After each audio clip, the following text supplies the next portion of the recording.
welcome back to Boise. Thank you. Good to be back. What's kind of the goal of the trip that you're making to all these schools? Well, you think about a conference office, 95% of what we do happens on campus.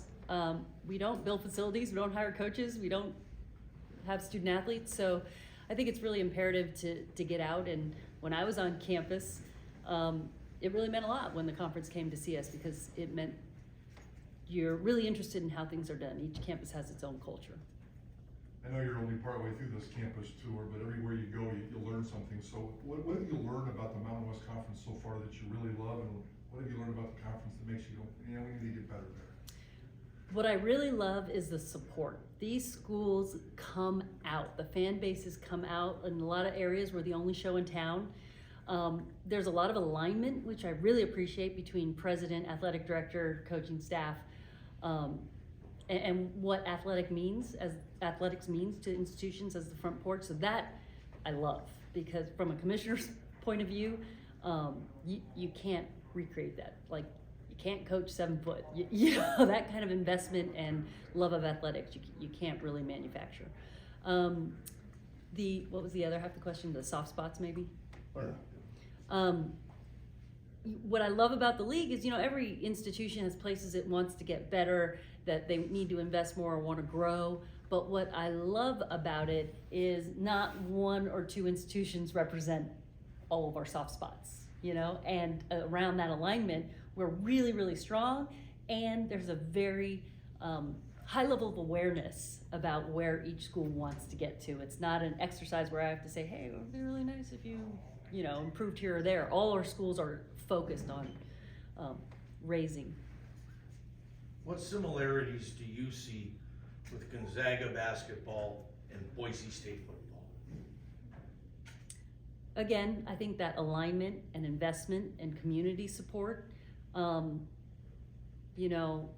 Back in the day, building a program took 5-10 years. Now I think the expectation of institutions and fans is 1 or 2 years. And what I love about this league is our history. We have a history in these sports of success. I think what Boise State football represents both to the league and to this community has a lot in common with how Gonzaga is situated in the WCC.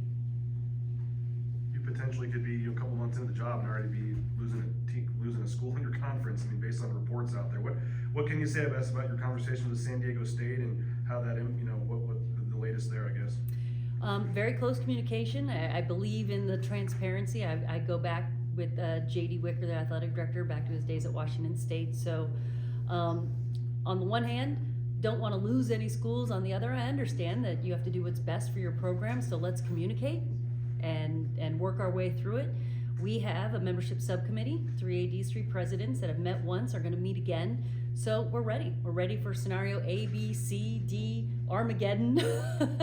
But this is our new normal. Mountain West was the original disruptor back in the day, forming a new conference, and I feel like every Division I commissioner is thinking about this issue weekly, if not What daily. is your working relationship with George Lee Alcott? Do you know him? How well do you know him? And how much do you talk? How much do you guys communicate one-on-one behind the scenes about this specific topic?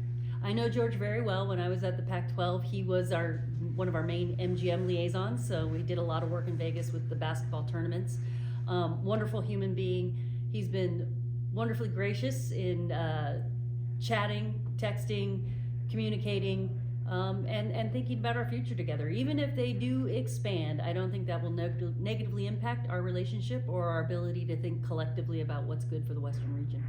You touched on it a little bit, but one of George's messages to San Diego State a long time ago and other schools was invest into your future. And the SMUs and San Diego States of the world are lots of money, big stadiums, and they're actually moving dirt and stuff. So how much do you have to push Mountain West schools, all of them, to invest and do it right now? And that is what I feel is great about this league.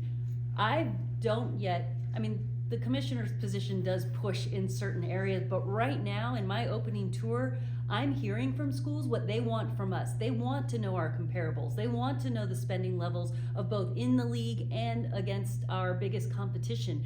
They have a very clear sense of where they need to be and we're supporting them in providing that data and the information that to make those well-informed decisions on campus. Are you pleased with all the schools making that investment, or do you see the results? Do you see the action in place? I think it's early days for me to say that, but I am very, very pleased with the focus and the attention and the level of understanding our presidents group have. We have a lot of new presidents in the league, and many of them understand that athletics is the front porch to what they're trying to achieve in their universities.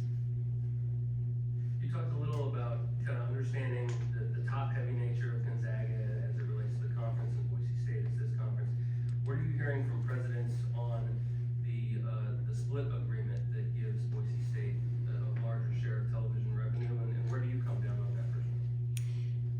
It definitely has been a topic for me. It's educating myself on the nature of the deal. I think you'll see more and more leagues are moving towards some baseline fair distribution with an ability to earn a little bit more based on performance, acknowledging that high-level performance does have its costs.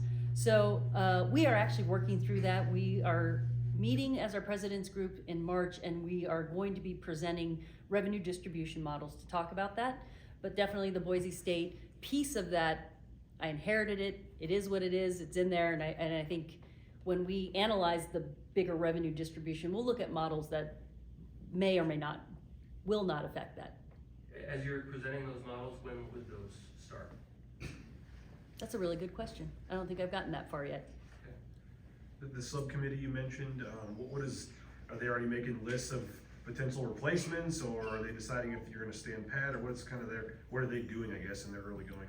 So we, as you can imagine, the Mountain West has been in this discussion pretty much annually. So at a conference, we have all the detail. We have scrubbed all the schools. We have spreadsheets of comparison and competitive strength, financial, et cetera, But the exercise we're going through now is describing our why.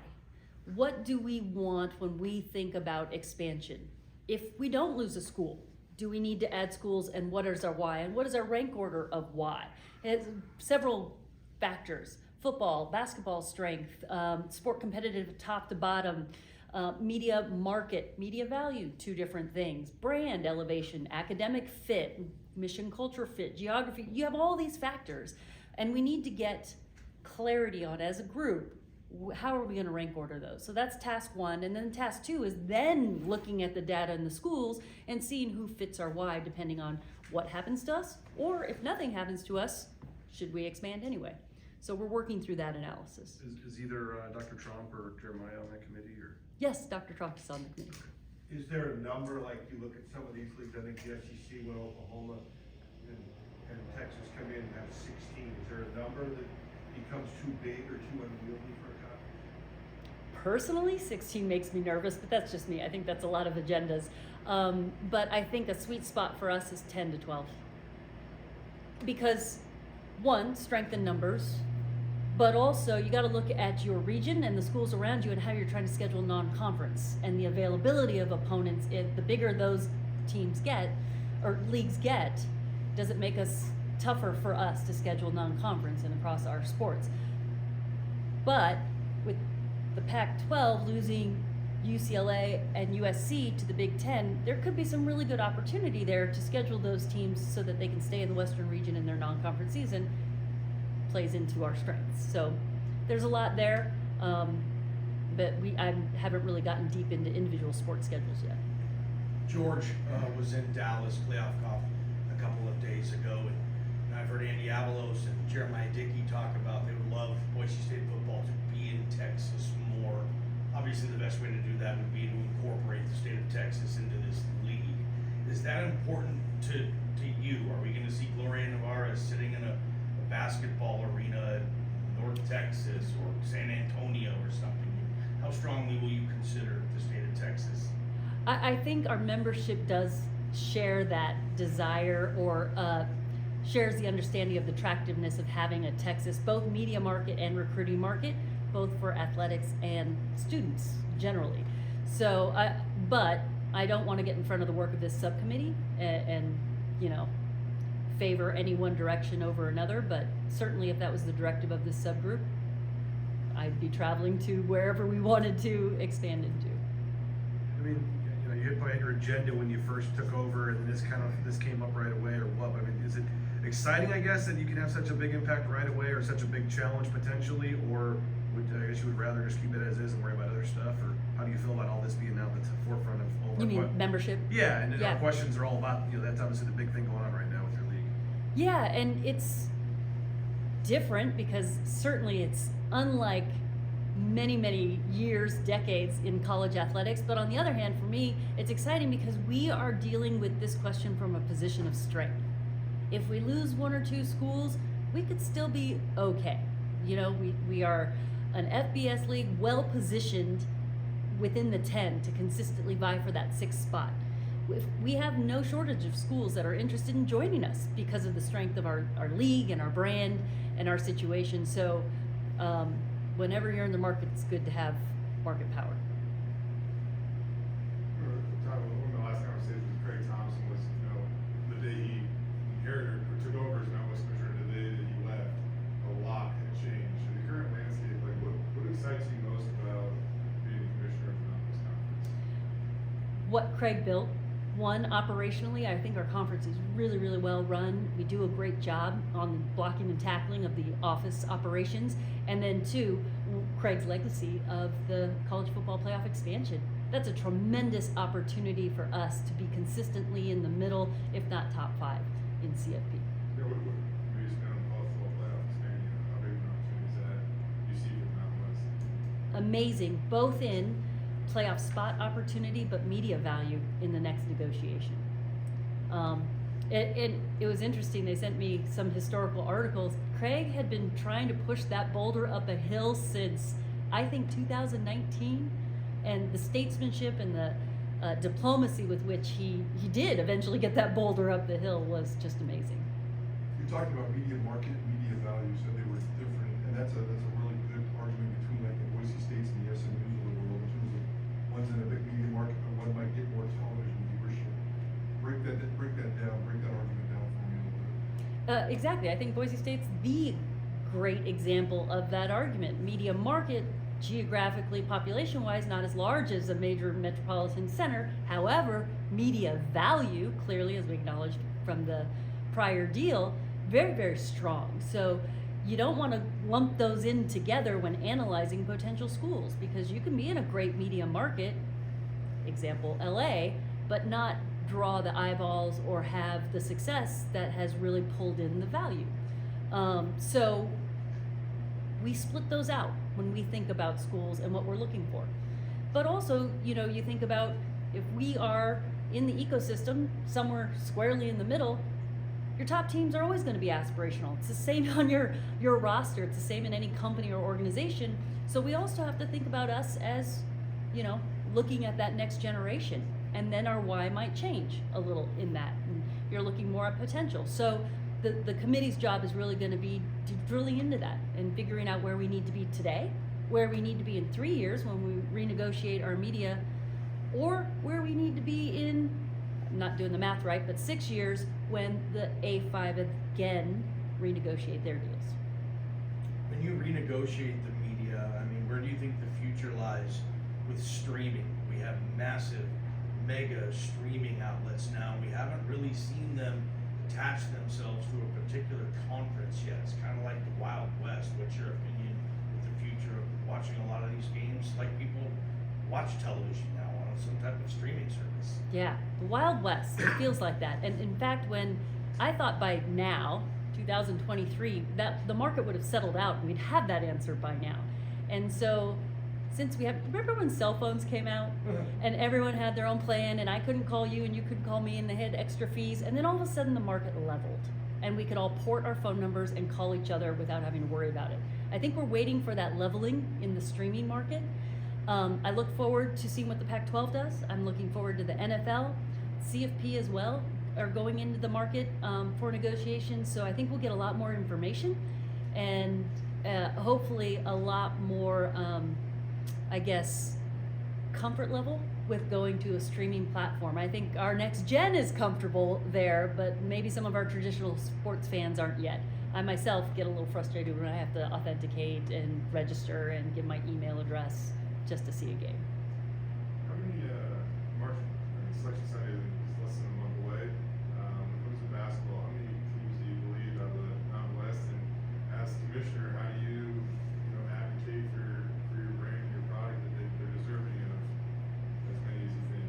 Yeah, so I strongly believe right now we're looking at 5. We have 5 teams in the top 40 in the net ranking. We're the number 1 league in the West. We're the 5th ranked team average net ranking in the country.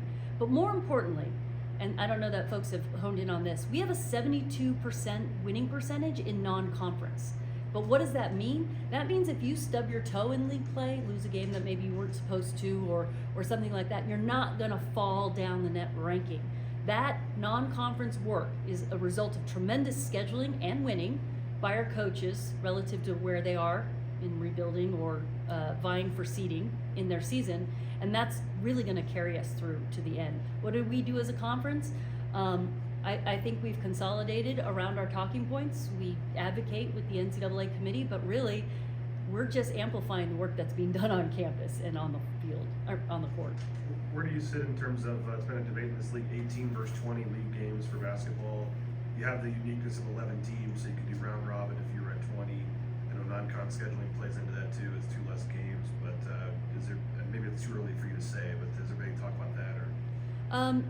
It's a little early, but I will share my personal philosophy is conference play, both your non-conference scheduling requirements if you have them, the structure of your regular season and the structure of your tournament should all be designed or to help get the most teams in the tournament at the highest possible seed. And that's an annual analysis, right? So if you have a league that's top heavy but really soft at the bottom, that's one type of analysis. If you have a league like ours that's really kind of performing at this kind of compact level at the top, that's another. That would lend itself to thinking more about a true double round robin.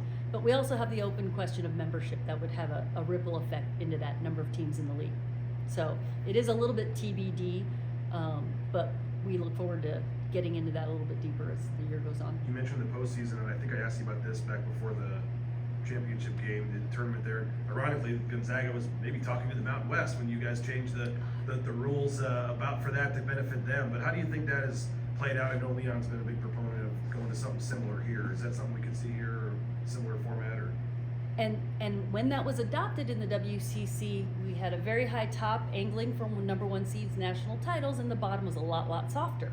So at the time it made sense, but one could argue it's probably time to reanalyze that for the WCC based on kind of the strength of the bottom and the middle coming up. So again, I do think, and I haven't had a chance to really dig into our sustainability of what we have next year, or how far back we've gone, or how far forward based on what we're doing. But the stronger you are, the more compact you are, I believe it lends more towards true double round robin. You alluded to this earlier, but there's all the things that you have to do, right? With membership, with contracts, and hand-holding presidents, et cetera, What are you making time for? What did you come into this role wanting to accomplish from the outset as a commissioner? I think strategic vision planning for the league as well as brand. I think we have a very strong regional brand, very strong product, but I would like to see us take that nationally. So taking a real deep dive, articulating what the DNA of this league is. I think we have a strong sense of self. Our schools know who they are, they know who our league is together, but really getting deliberate about articulating that and then banging that drum across the Rockies and into the national spotlight. Is there a difference running a conference where I think everybody on the WCC side is a private university, and I think everything on this side is a public university? Is there a difference in doing that? Yes. However, I've spent most of my career at large public institutions, including where I went to high school, college, law school, and all my jobs in between. And so being at public institutions, especially the larger ones, has a difference to it, but nothing that isn't kind of what I'm used to. Curious here, when it comes to NIL, what is your take on that? How does the Mountain West work with membership programs, and how? I mean, in order to stay competitive as a group of 5, obviously that's an area that your schools need to have success. Where do I stand on NIL? I think it's a positive thing for the student athletes. I like and believe they should be able to monetize their name, image, likeness. I wish we had, as an organization, as a membership, gotten our arms around it, changed with the times as social was adopted. And who was the skier at Colorado who first brought Jeremy Bloom? Right, that Jeremy. Yeah, right, like, that probably would have been the time we should have started modernizing our policies, and we didn't. And I say we, because the NCAA is a membership organization. My personal belief, I hope we can put some of the toothpaste back in the tube and let the institutions have a role in name, image, likeness. You're already hearing about student athletes who've signed their rights away into perpetuity, maybe got taken advantage of, or have signed deals that haven't come to fruition. And without the institution involved, both in education and maybe accountability, you know, it's a little bit of the wild, wild west, and I feel the student athletes have a higher risk. However, there have been a lot of great stories about student athletes capitalizing and bringing, keeping them in school, helping them monetize during their prime earning years, and raising profile of sports. So I think it's a good thing. I just hope we can get our arms back around some kind of institutional involvement to help educate and protect our student athletes. Football and men's basketball tend to attract the most attention around the country. How do you bring more attention to the women's sports and what the women are accomplishing in the Mountain West? I personally believe that's exposure, and that is something that at the conference office, raising the profile of sports has to do with, you know, making sure we have a robust platform on our digital streaming, but also as often as we can, providing linear opportunity. One more? All good. I would add to that too, activating all the channels we use to amplify football and men's basketball across all of our sports. Thank you. Thank you. Thank you.